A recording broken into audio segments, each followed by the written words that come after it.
మీ అందరికీ వందనాలు తెలియచేస్తూ ఉన్నా.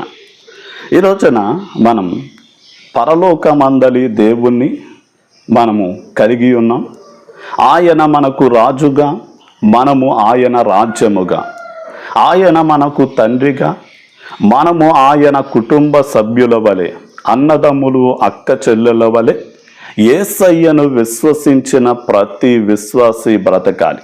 అంటే ఆది సంఘము కలిసి వారు ఏక మనసుతో ఏకాత్మతో కలిసి దేవుణ్ణి స్తుతించారు, కలిసి దేవుణ్ణి ప్రార్థించారు, కలిసి దేవుని యొక్క మాటలు నేర్చుకున్నారు, కలిసి ప్రభు సంస్కారంలో పాలిభాగస్థులయ్యారు, కలిసి వారు ఒకరి అవసరాలలో ఒకరు పాలు పొందారు, కలిసి దేవుని సువార్తను వ్యాపింపచేశారు.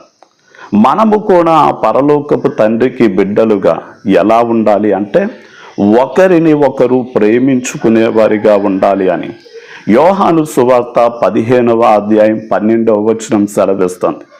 అంటే ఎలా ప్రేమించాలి అంటే యేసయ్యే మనకు ఆదర్శం. నేను మిమ్మును ప్రేమించిన ప్రకారం మీరు కూడా ఒకరిని ఒకరు ప్రేమించండి అన్నాడు. అంటే యేసయ్య మనల్ని ప్రేమించి మన కోసం తన ప్రాణాన్ని పెట్టాడు.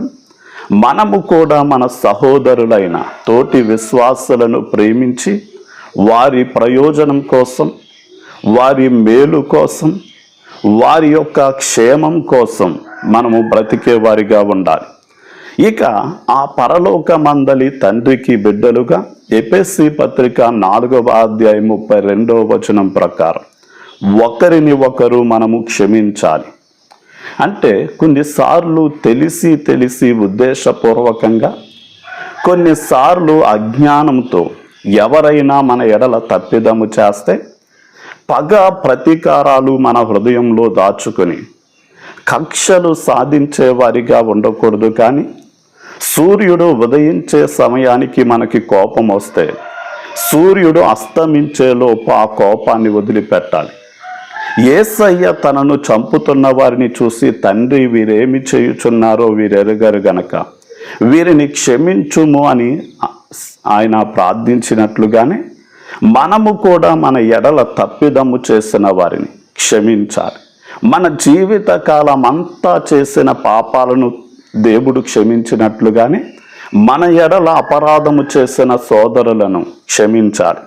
కొలస్సీ పత్రిక 3వ అధ్యాయం 13వ వచనం ప్రకారం మనము ఒకరిని ఒకరు సహించే వారిగా ఉండాలి. ఒక సంఘానికి 10ల సంఖ్యలో విశ్వాసులు వస్తున్నారు అంటే అందరి మనస్తత్వం ఒకేలా ఉండదు. ఒకరి మాటలు ముళ్ళ వలె మనల్ని గుచ్చుకునేవిగా, గాయపరిచేవిగా ఉంటాయి. మరికొంచెం మంది మాటలు, క్రియలు మనల్ని అవమానపరిచినట్లు, మనల్ని నిందించినట్లు, మనల్ని గాయపరిచేవిగా, నష్టపరిచేవిగా ఉంటాయి. అంటే ఒకే కుటుంబ సభ్యులు వారు వివిధమైన మనస్తత్వాలతో ఉన్న వారిని ఎలా సహించి భరిస్తుందో మనమందరము పరలోకపు తండ్రి బిడ్డలము గనక ఒకరిని ఒకరు మనము సహించేవారిగా ఉండాలి. 1 పేతురు పత్రిక 4వ అధ్యాయం 10వ వచనం ప్రకారం ఒకరికి ఒకరు ఉపచారం, సేవ చేసుకునేవారిగా మనం ఉండాలి. అంటే యేసుక్రీస్తు వారు నేను పరిచర్య చేయించుకోవడానికి రాలేదు కానీ సేవ చేయడానికి, నా ప్రాణం పెట్టడానికి వచ్చాను అన్నాడు. అంటే శిష్యుల పాదాలు కడిగిన యేసయ్య మన పాపాలను కడగడానికి తన ప్రాణం పెట్టాడు. అలాగే మనము ఇతరులకు ఎలా సేవను అందించవచ్చు అంటే ఇతరుల క్షేమము గురించి ప్రార్థించడము ద్వారా, మనకు తెలిసిన దేవుని వాక్యాలు చెప్పి ఇతరులను ప్రోత్సహించడము ద్వారా, బాధలో ఉన్న వారి దగ్గరకు వెళ్ళి ఆదరించడము ద్వారా, అవసరాలలో ఉన్న వారికి చెయ్యూతనివ్వడము ద్వారా, ఆకలితో ఉన్న వారికి ఆతిథ్యం ఇవ్వడము ద్వారా, వస్త్రహీనులకు వస్త్రాలను ఇవ్వడము ద్వారా, దిక్కులేని వారిని మన ఇంట చేర్చుకోవడం ద్వారా మనం ఇతరులకు సేవను అందించవచ్చు. ఇక 1 దశలోనిక పత్రిక 5వ అధ్యాయం 11వ వచనం ప్రకారం మనము ఒకరికి ఒకరు క్షేమాభివృద్ధిని కలిగించుకోవాలి. అంటే యేసయ్య శరీరంలో మనం అవయవాలమై ఉన్నాము గనక ఒక అవయవం మరొక అవయవానికి సహకరించి ఒకదాని క్షేమం కోసం ఒకటి పని చేసినట్లుగానే మనము కూడా మన తోటి సహోదరుల క్షేమం కోసం పాటుపడాలి, ప్రయాసపడాలి. అంతేగాని ఒక పీత పైకి ఎక్కుతూ ఉంటే మరో పీత కాలెట్టుకుని లాగినట్లుగా అలాంటి స్వార్థపరులుగా మనం ఉండడానికి ఏమాత్రము వీలు లేదు. మార్కు సువార్త 9వ అధ్యాయం 50వ వచనం ప్రకారం మనము ఒకే తండ్రికి బిడ్డలుగా, ఒకే కుటుంబ సభ్యులుగా సమాధానము కలిగి ఉండాలి.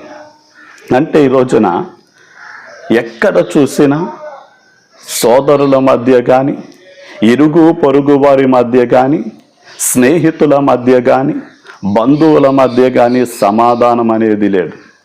కానీ మన దేవుడు సమాధానానికి కర్త గనక, ఆయన మనలో నివసిస్తున్నారు గనక మనము కూడా దేవునితోనూ అలాగే అందరితోనూ, ప్రాముఖ్యంగా ఒకే సంఘానికి వెళ్తున్న తోటి సోదరులు సోదరీలతో సమాధాన బంధాన్ని కలిగి మనం ఒక కుటుంబముగా దేవునితో కలిసి జీవించాలి. ఆదాము అవ్వ పిల్లల్ని కని దేవునితో జీవించాలి అని దేవుడు కోరుకున్నట్లుగానే మనము కూడా సేవకునితో కలిసి, సాటి విశ్వాసులతో కలిసి దేవుని కోసం బ్రతకాలి. ప్రార్థన. తండ్రి, నీకే వందనాలు. ఎవరైతే మేము పరలోకమందలి దేవునికి బిడ్డలం, ఆయన కుటుంబ సభ్యులమని గ్రహించారో వారు ఎలాంటి లక్షణాలు కలిగి నాయన ఒకరిని ఒకరు ప్రేమించి, క్షమించి నాయన ఒకరిని సహించి నాయన ఒకరి క్షేమం కోసం ఒకరు పాటుపడి, ఒకరికి ఒకరు సేవలు అందించుకుని, ఒకరితో ఒకరు సమాధానం కలిగి జీవించడానికి నీ కృప మెండుగా దయచేయమని యేసు నామములో అడిగి వేడుకుంటున్నాం తండ్రి. ఆమేన్.